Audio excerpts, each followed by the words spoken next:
할렐루야. 할렐루야. 오늘 비가 오니까 몸도 이렇게 좀 처지시죠? 그러다가 우리가 마음도 젖을 수는 없으니까 이렇게 하면 가슴을 좀 펴보죠. 가슴을 펴보죠. 가슴을 펴시고 저에게 집중해 주시면 감사하겠습니다. 여러분 10월의 마지막 날인 10월 30일 무엇이 제일 먼저 생각나십니까? 10월 30일 혹시 20년 전이나 10년 전에 만났던 나의 첫사랑 생각나십니까? 그렇죠. 첫사랑이 생각나십니까? 아니면 광고에서 들었던 것처럼 이번 10월 30일은 우리 이마고데이 워십이 있는 아니라 이마고데이 워십이 생각나시는 분 혹시 계십니까? 아니면 좀 연식이 되신 분들 지금도 기억하고 있나요? 10월의 마지막 밤에 뜻모를 이야기만 하는지 우리는 헤어졌죠. 뭐죠? 예? 아무도 대답 안 하시네요. 연식이 꼭 안 되신 것처럼. 예, 이용인의 가수가 불렀던 10월의 마지막 밤이라는 거죠.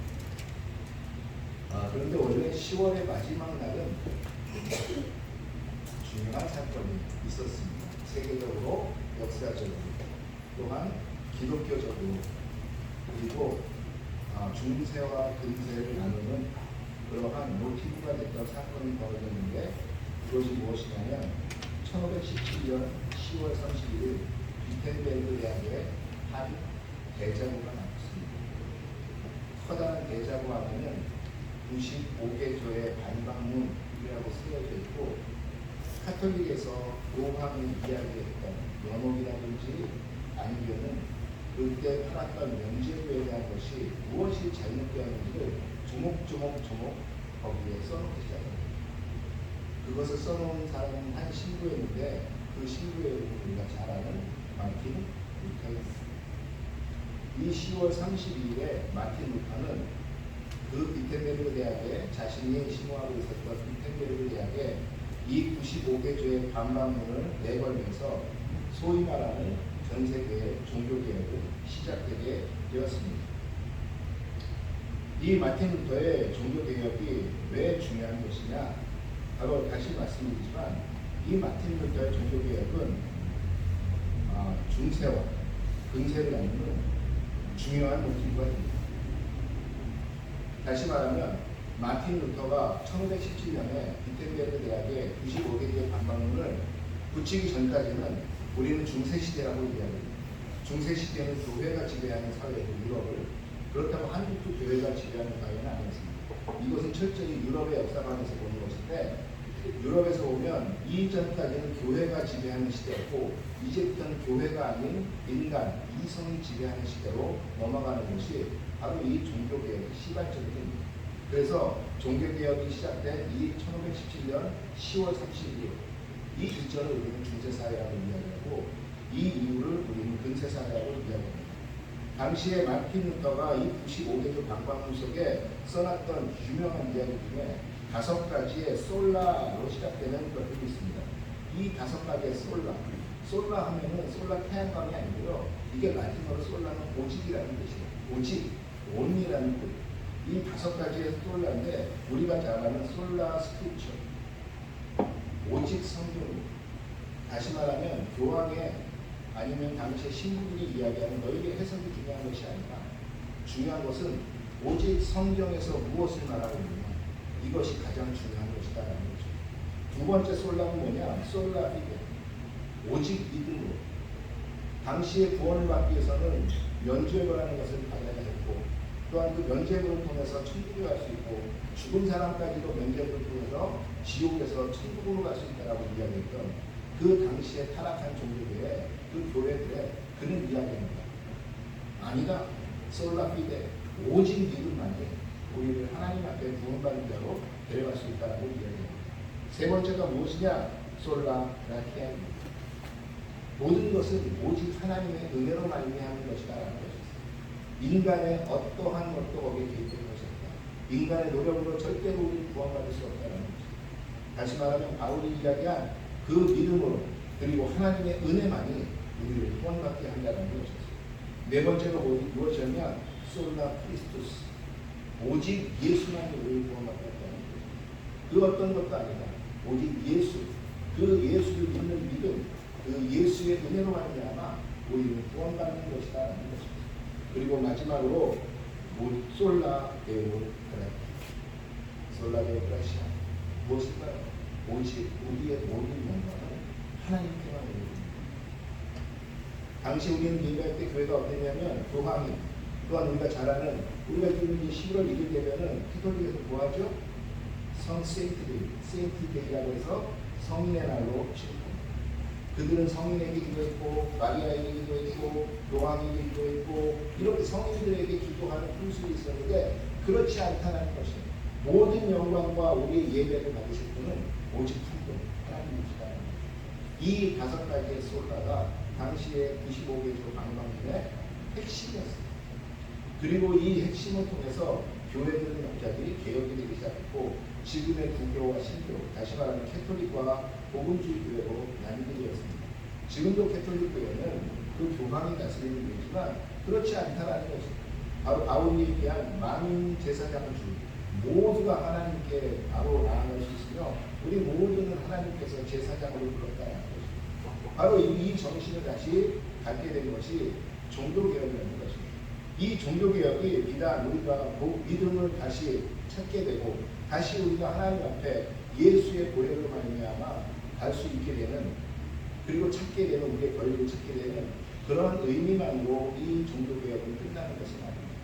당시에 이미 중세 1000년이라는 시간 동안, 중세시대 동안 교회가 지배하는 그 세상에서 교회는 발전하는 것이, 신앙적으로 발전하는 것이 하나도 없었습니다.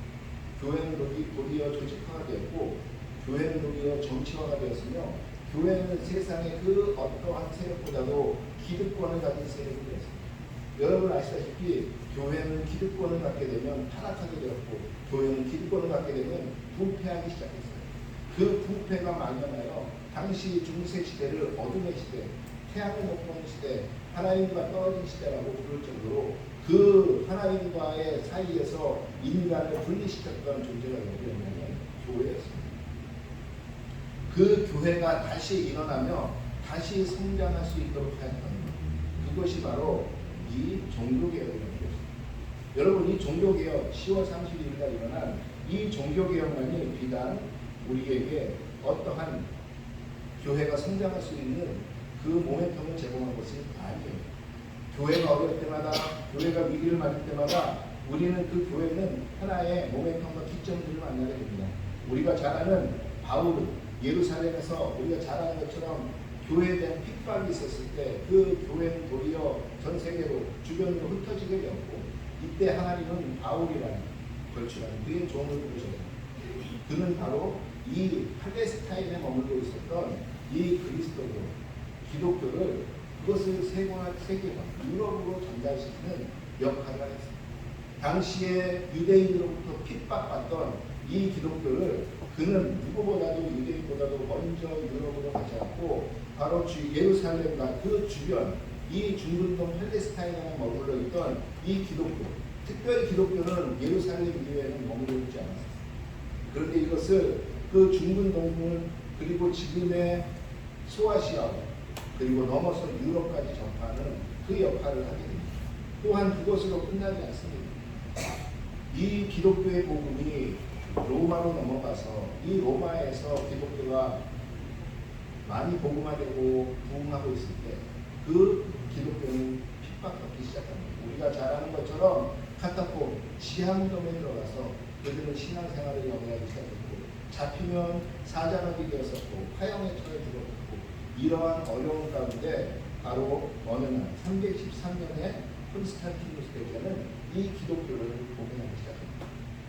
이 기독교 공의는 어찌 보면 당시의 교회가 성장하지 못하고 있었던 때에 다시 교회가 성장하게 하는 그러한 기점이 되었던 것입니다. 또한 우리가 잘 아는 것처럼 교회가 유럽에서 이곳저곳에서 민성하게 피어나고 있습니다. 교회가 그러나 교회답게 잘하지 못하고 있을 때 101명의 메이플라워라는 배를 탄 사람들은 오직 하나, 나의 신앙과 믿음을 위하여 그들이 신대륙으로 떠나기 시작합니다. 바로 1620년도에 있었던 이 메이플라워의 이 사건은 바로 모든 것에서 신앙의 자유를 찾아가는 우리의 다양한 교회가 다시 한번 크게 되는 그러한 분기점이 되었고, 또한 우리가 잘 아는 것처럼 1793년 한 젊은이가 인도 땅에 발을 내딛습니다. 그리고 그 인도 땅에서 발을 내딛으며 드디어 그 많은 힌두와 불교가 유성했던 그 인도 땅에서 그리스도가 무엇인지, 오직 유럽과 신대륙에만 머물러 있었던 기독교를 유럽과 신대륙이 아닌 다른 대륙까지도 확장시켜 나갑니다. 그 윌리엄 캐리의 인도의 선교는 또한 기독교가 세계적으로 다시 자라나게 하는 성장의 기점이 되었습니다. 여러분, 이처럼 기독교는 지금까지 자라나면서 지금까지 2000년의 역사를 이어오면서 기독교는 한 번도 그 성장을 멈춘 적이 없습니다. 기독교는 끝없는 세상으로의 박해와 고난을 받았고 끝없는 핍박을 받았지만 그 고난과 핍박이 기독교에 올 때마다 하나님은 그 고난과 핍박을 도리어 선용하사 그것을 통하여 기독교는 계속적으로 성장했습니다. 다시 말하지만 성장하던 교회가 기득권이 되고 성장하던 교회가 그 모든 것에서 정치화가 되었을 때 교회는 다시 세상으로부터 지탄받기 시작했습니다. 어쩌면 지금 우리 기독교가 대한민국에서 지탄을 받고 아니면 좋지 않은 소리를 듣는다는 것은 하나님께서 우리를 통하여 다시 우리의 기독교를 성장시키려고 준비하고 계신 것은 아닌지 모르겠습니다. 다시 말하면 기독교는 바로 피와 그리고 고난과 핍박을 먹고 지금까지 성장했습니다. 그리고 그 성장을 통해서 기독교는 줄어드는 것이 아니라 지금도 전 세계적으로 가장 왕성하게 복음이 퍼져나가고 있는 종교는 기독교입니다. 여러분, 기독교는 더 이상 복음이 전파되지 않아요 라고 이야기하는 것은 엄연한 유럽인의 시각에서만 그렇습니다. 지금도 전 세계에서 아프리카에서 가장 크게 전파되고 있는 종교는 기독교입니다. 남미에서 가장 크게 전파되며 그 전파 속도가 가장 높아 이제는 남미에서 메인 종교였던 카톨릭을 제친 그러한 종교는 복음주의 기독교입니다. 지금도 기독교는 자라나고 있습니다. 지금도 기독교는 성장하고 있습니다. 바로 기독교는 어렵다고 이야기하지만 하나님께서는 그 어려움을 통하여 항상 성장하게 하셨습니다.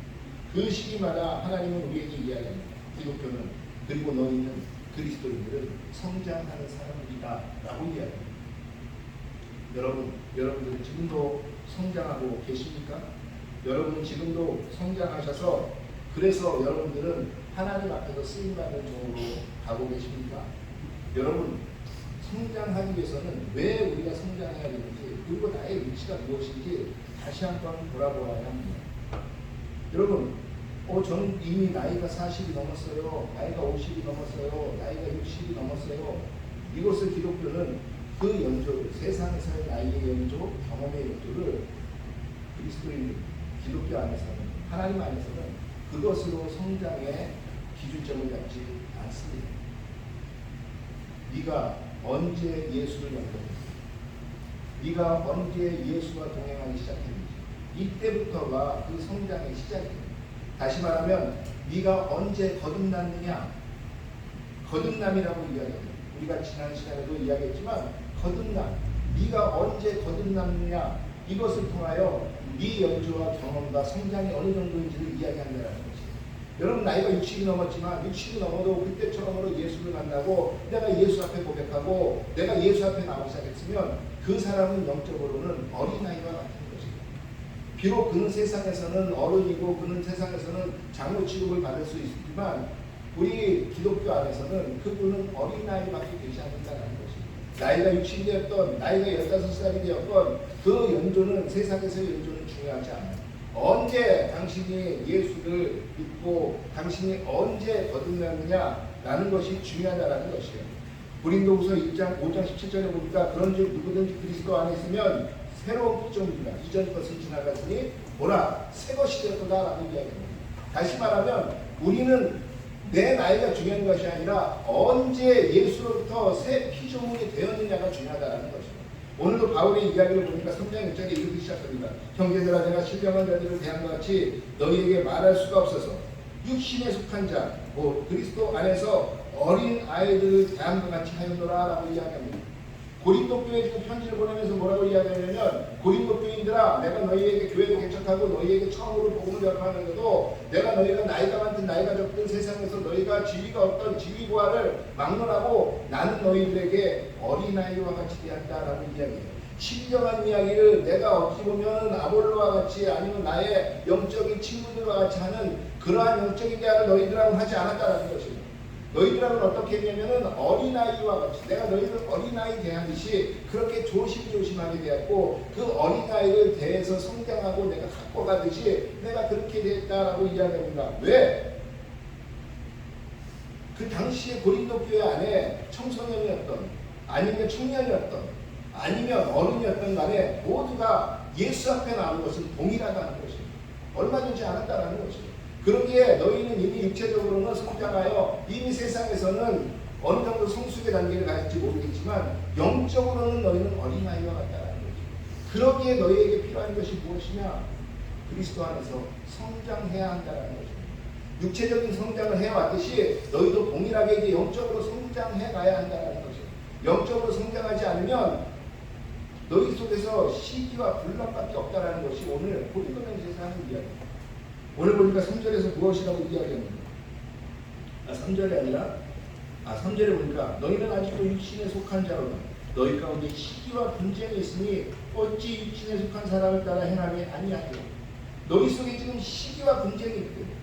여러분 이야기하지만 고린도전서를 바울이 그 고린도 교회에 고린도 편지를 보내는 이유는 바로 무엇이냐면 그 교회가 분쟁이 있답니다. 그 교회가 서로 싸우고 난리가 났답니다. 그 교회 안에 서로 파벌이 나눴답니다. 이 이야기를 들었어요. 이 이야기를 들은 그 바울이 고린도 교회에 지금 편지를 하는 것이에요. 그러면서 무엇이라고 이야기하냐면 너희가 아직도 어린아이와 같은 모습을 보이느냐라는 것이에요. 아직도 어린아이와 같은 모습을 보이는 그 첫 번째 증거가 뭐냐? 너희 속에 지금 시기가 있다는 것이에요. 시기가 뭐예요? 내가 저런 사람을 부러워하면서 시기, 질투 이런 것이 있다는 것이에요. 왜 너희 속에 그것이 있느냐라는 것이에요. 예수 안에서 성장하고 성숙했다면 너희 속에 그것이 없어야 되면, 그리고 분쟁하고 분란이 일어나 서로 당파를 만들고 갈라졌다면 그것은 예수 안에서 너희는 이미 육체적으로는 성장한 사람일지 모르지만 그게 세상적으로는 괜찮을지 모르지만 영적으로는 성장하지 않은 아이들의 모습과 똑같다라고 하면서 지금 편지를 쓰고 있는 거죠. 여러분들은 지금도 시기와 질투가 있습니까? 아니면 여러분들은 지금도 분쟁하며 여러분 속에서 그 마음에 나와 다른 것에 대해서 받아들이기 힘듭니까? 아니면 언제나 나는 불만이 있고 언제나 이것은 잘못됐다고 생각하고 언제나 저 사람은 무언가 잘못됐다고 생각하십니까? 오늘 바울은 이야기합니다. 어린아이와 같이 성숙되지 못한 그리스도입니다 라고 이야기한다는 거죠. 그러나 걱정하지 마라. 어린아이지만 지금부터 성숙하고 성장하면 된다는 거죠. 여러분 다시 이야기하지만 교회는 끊임없이 성장해 왔습니다. 교회가 끊임없이 성장해 왔듯이 우리는 끊임없이 영적으로 성장해야 해요. 영적으로 성장해서 우리가 예수를 본받는 그 예수의 분량까지 자랄 때까지 우리는 성장한다는 것이에요. 여러분 우리의 영적인 그리고 우리의 영적인 성장의 그 롤모델이 누구냐? 그것이 육체로 오신 하나님 예수 그리스도라는 거죠. 여러 번 말씀드리지만 예수께서 한 것은 우리가 할 수 있는 것이에요. 예수께서 보이신 행동들은 우리가 할 수 있는 것이에요. 그것을 보이시고 할 수 있다는 것을 모델로 삼기 위해서 예수님께서 우리에게 육체를 입고 오신 것이에요. 내가 내 뜻대로 내 힘으로는 할 수 없으나 내가 하나님과 동행하며 하나님 아버지께서 도우신다면 내가 이런 것도 할 수 있다는 것을 샘플로 보여주신 분이 누구예요? 예수님이세요. 여러분 예수님께서는 그가 제자들에게 하신 말씀처럼 그리고 사람들에게 하신 말씀처럼 나는 아버지께서 하지 말라고 하는 것을 한 적이 없다. 이 이야기는 무엇이냐면 나는 늘 아버지와 동행하며 나는 늘 아버지를 통해서 일을 하며 나는 늘 아버지와 함께 모든 것을 했다는 것입니다. 다시 말하면 아버지와 함께 했기에 내가 했던 이 모든 일들이 가능하다는 것이에요. 예수님께서 마지막 십자가를 지기 전에 겟세마네 동산에 올라가셨을 때 그가 땀방울이 핏방울이 될 때까지 기도하실 때 그의 기도의 내용이 무엇입니까? 예수님의 기도의 내용은 오직 한 가지였어요. 아버지, 하실 수 있거든. 이 일을 좀 옮겨주시면 안 됩니까? 라는 거죠. 이제 새벽이면 그 겟세마네 동산에서 밤중에 기도하시고 조금 있으면 잡혀가고 내일 아침이면 내가 이제 십자가에 달릴 것인데, 이제 십자가에 달리는 그 상황이 바로 내 앞에까지 왔는데 마지막까지 기도하셨던 것이 무엇이냐면 이 잔을 내게서 옮겨주십시오였어요. 육체를 가진 인간으로서는 도저히 불가능하고 하기 힘들었던 그 고난이 무엇인지 알았기에 그 일들을 예수님께서도 동일하게 우리와 같이 느끼고 계셨던 것입니다. 그러나 예수님께서는 그 기도만으로 끝내주신 것이 아니라 그러나 나의 뜻대로 마옵시고 아버지의 뜻대로 하옵소서 라는 그 예수님의 그 성장, 거기까지 우리가 함께 따라가야 한다는 것입니다. 바로 우리가 성장하는 것은 예수의 장성한 분량까지 자랄 때까지 우리가 성장하지 않으면 우리는 그냥 어린아이로서 살아가는 거죠. 그렇다면 왜 우리가 성장해야 할까요? 우리가 성장해야 하는 이유가 무엇일까요? 그것은 바로 다른 것이 아닙니다. 첫째는 하나님을 알기 위해서는 성장해야 해요. 우리가 그리스도인인데 하나님을 몰라요. 그렇다면 문제가 있는 거 아닙니까? 그런데 우리가 성장하지 않고 세상의 눈으로, 세상의 생각으로 계속적으로 우리가 하나님을 바라보려고 하고 하나님을 만나려고 한다면 그것은 불가능합니다. 우리의 영적인 것이 성장해야 돼요. 영적인 것이 성장하여 하나님을 볼 수 있어야 되고 하나님을 만날 수 있어야 돼요. 하나님을 만나고 하나님을 만나야 동행할 수 있어요. 하나님을 만나야 동행할 수 있을 때 우리의 삶이 더 성숙되고 성장하는 삶으로 갈 수 있는 것입니다. 다시 말하면 우리가 하나님을 더 알기 위해서 우리는 성장해야 하는 것입니다. 보니까 골로새서 1장 10절에 이렇게 이야기합니다. 주께 합당하게 행하여 범사에 기쁘시게 하고 모든 선한 일에 열매 맺게 하며 하나님을 아는 것에 자라게 하시고 라고. 다시 말하면 하나님을 알기 위해서 자라가야 하는 것입니다. 두 번째 무엇이냐? 하나님의 사람으로 온전하게 되기 위하여 우리는 성장해야 된다는 것입니다. 세상에서 온전한 사람으로 자라는 것이 아니에요. 하나님의 사람으로 온전한 사람이 되는 것이에요. 우리는 세상의 사람으로 온전하게 되기 위해서는 우리는 무엇이든지 합니다. 우리 아이들을 세상에서 온전한 아이들로 키워내기 위해서는 우리는 학원도 보내고 할 수 있는 모든 것을 다 합니다. 그런데 하나님 아버지 앞에서 하나님의 사람으로 온전하게 하는 데는 우리가 과연 세상 사람으로 온전하게 만들기 위해서 노력하는 만큼 노력하는지 우리가 다시 한번 생각해 봐야 하는 것입니다. 디모데후서 3장 17절에 보니까 이렇게 이야기합니다. 이는 하나님의 사람으로 온전하게 하며 모든 선한 일을 행할 능력을 갖추게 하려 함이라 라고 이야기합니다. 다시 말하면 세상 사람으로서 세상에 그 어떠한 고난과 핍박과 어려움이 있을지라도 그것을 헤쳐나가며 그것을 감당할 수 있는 자로 자라게 하는 것은 우리는 다 해요. 자녀들이. 그리고 우리도 그것을 위해서 성숙하기 위해서 더 노력합니다.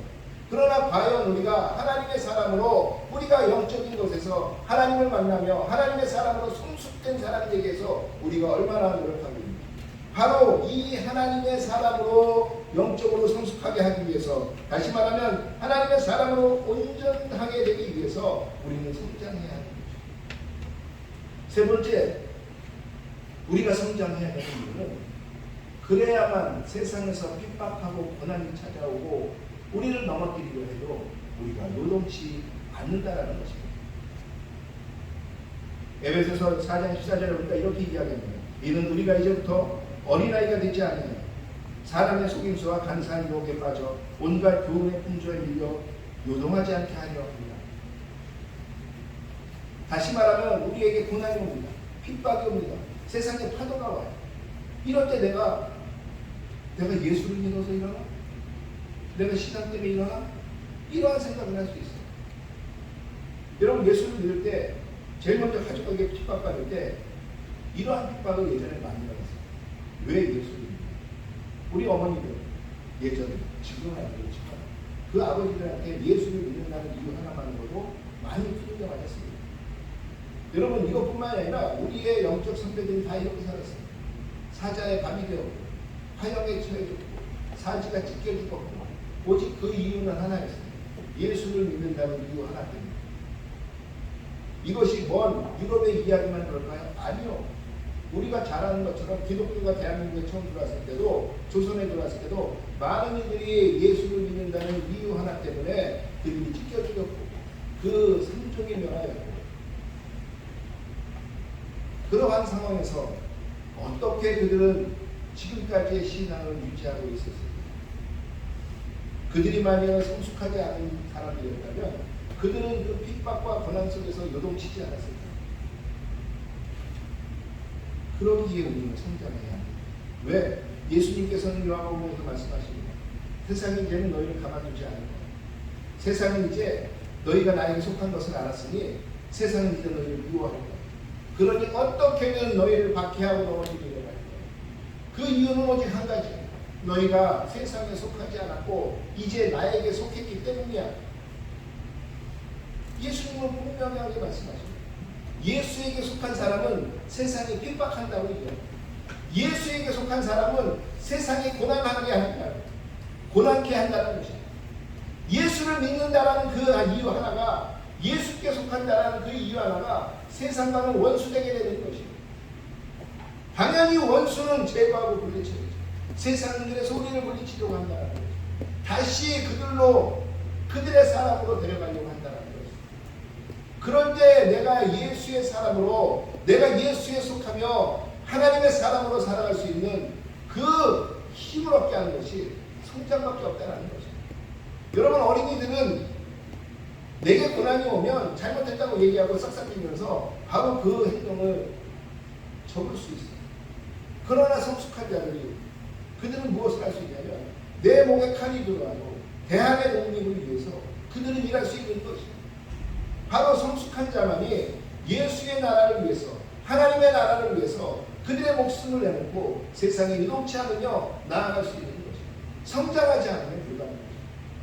그래서 성장해야 하는 거죠. 네 번째 성장해야 하는 이유는 무엇이냐? 바로 열매를 맺게 하려 하기 때문에. 여러분 성장 없이는 열매가 없습니다. 여러분 성장한 나무 속에서 열매가 맺혀집니다. 묘목을 심고 그 묘목에서 내가 열매를 맺는 사람은 그것처럼 미련한 사람을 될 것입니다. 여러분 이제 모를 심고 벼에 그 쌀 나무에 모를 심고 그 모 앞에서 그 쌀, 그 과실을 따기를 원하는 사람은 미련한 사람 아니겠어요? 여러분 심겨졌으면 자라서 자란 것에서 열매가 맺히게 되어 있습니다.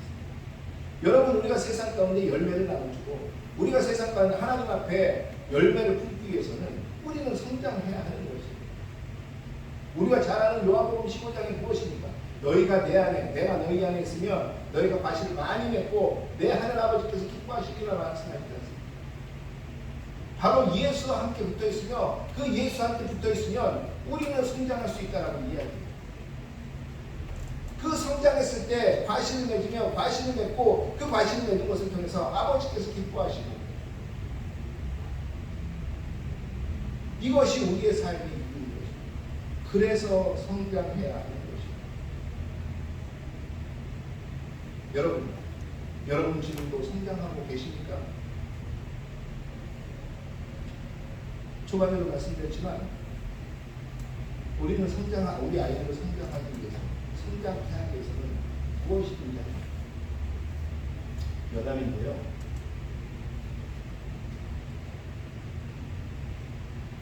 우리 큰애가 키가 크지 않습니다. 제 소원 중에 하나는 무엇이냐면 그래도 저보다 좀 크습니다. 이것이었어요. 팬데믹 때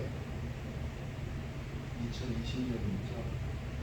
우리 큰애가 고등학교 1학년 올라갔습니다. 그때였는데 우연히 병원에 갔어요. 그때 병원에 가서 그 병원에서 성장판 검사를 하게 됐어요. 그런데 의사 선생님이 이 아이 성장판이 다 갇혔다. 그때 키가 제가 기억하기로 163인가? 163가가 되죠. 그 얘기를 전해 들었을 때 마음이 너무 마음이 너무 힘들어서 그런 밤에 혼자서 울었어요. 남자는 절대 우는 거 보이는 게 아니라면서 혼자 안 보이는 거예요. 너무 슬펐어요. 근데 우리 아이는 그 아이가 한참 자라야 되면 그 돌 때부터 한돌이 될 때까지 자라지 못했어요. 영유증이 심해서 먹기만 하면 다 토해요. 그래도 감사한 것은 이 아이가 초등학교 1학년 때 전교에서 첫 번째였어요. 그래도 지금 첫 번째는 아니에요. 그 키가 지금 저만 감사하죠. 근데 그때 너무 마음이 힘들었습니다. 이 설교를 준비하는데 갑자기 그 생각이 들었어요.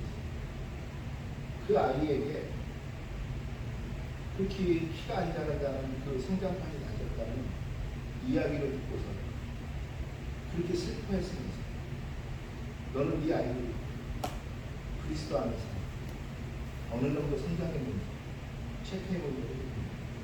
라는 말.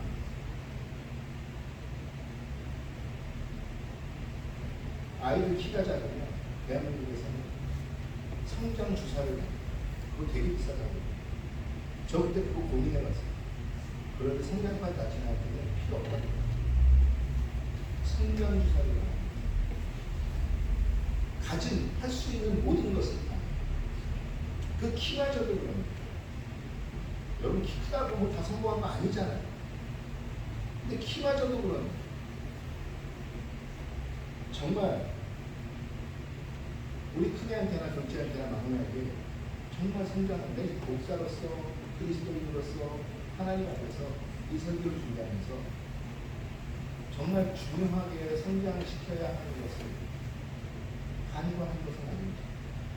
이 설교를 준비하며 많이 부끄러웠습니다.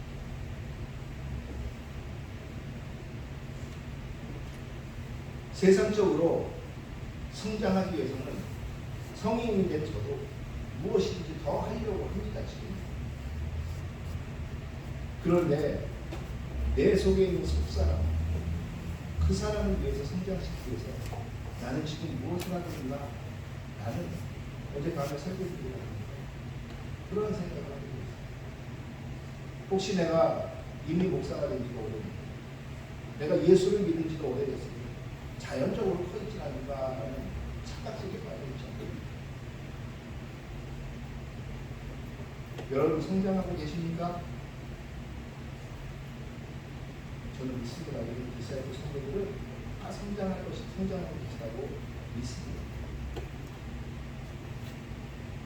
성장하셔야 하나님을 볼 수 있습니다. 성장하셔야 바로 하나님의 사람으로서 온전하게 될 수 있습니다. 성장하셔야 세상의 고난과 핍박이 와도 우리가 거기에 요동치지 않을 수 있습니다. 성장하셔야 열매 맺을 수 있습니다. 육체적인 성장을 이야기하는 것이 아닙니다. 여러분의 속사람, 여러분의 새사람, 그 새사람이 성장하여 성숙의 단계에 이르러갈 때 바로 그때 그것이 기독교가 이것이구나, 예수를 믿는 이유가 여기 있구나, 하나님의 사람의 복이 이것이구나 라는 것을 느끼게 될 것입니다. 세상의 성장의 관점으로 바라본다면 미련하고 미련하기 짝이 없는 것이 기독교인의 복이라고 이야기하는 것입니다. 그러나 그 복을 영적인 눈으로 그리고 영적으로 맛보기 시작할 때 세상이 알지 못하는 비밀이 그 속에 있는 것을 알 수 있는 것은 오직 그리스도입니다. 그것을 알기 위해서는 영적으로 성장하셔야 돼요. 그 성장이 어디까지냐? 아버지 제 뜻대로 마시고 아버지 뜻대로 하옵소서 라고 절대절명의 순간까지도 그 아버지를 의지할 수 있는 그 예수님이 보이셨던 그 장성한 분량, 거기까지 이르는데 우리가 성장해야 할 것입니다. 에베소서 4장 13절에서 이야기합니다. 우리가 다 하나님의 아들을 믿는 것과 아는 일에 하나가 되어 온전한 사람을 이루어 그리스도의 장성한 분량이 충만한 데까지 이릅니다. 바로 이 그리스도의 장성한 분량, 여기까지 이를 때까지 우리는 성장해야 돼요. 이 성장은 멈추면 안 돼요. 이 성장을 위해서 우리는 기도해야 돼요. 이 성장을 위해서 우리는 성경을 읽고 이 성장을 위해서 우리는 몸부림치며 나아가야 돼요. 좋은 대학에 가기 위해서 최선을 다하여 공부하는 것만큼 내가 온전한 사람이 되기 위해서 하나님 앞에서 최선을 다하는 것이 우리에게 무엇보다 중요하다는 거죠. 그러한 성장하는 그리스도인들이 하나님 앞에 나아가는 저와 여러분들을 주의 이름으로 축원하겠습니다. 성장이 멈추지 않아 세상 사람들 앞에 그 그리스도의 장성한 열매를 보이시는 저와 여러분들을 주의 이름으로 축원하겠습니다. 이 다바오 땅에서 많은 어려움이 있겠죠. 그러나 성장은 멈추지 마십시오. 다바오 땅에 있든 대한민국 땅에 있든 인도네시아에 있든 유럽에 있든 모든 그리스도인들은 하나님 앞에 성장해야 하는 것입니다. 그 성장을 통해서 하나님은 우리에게 계속적인 삶을 힘을 부여하는 것입니다.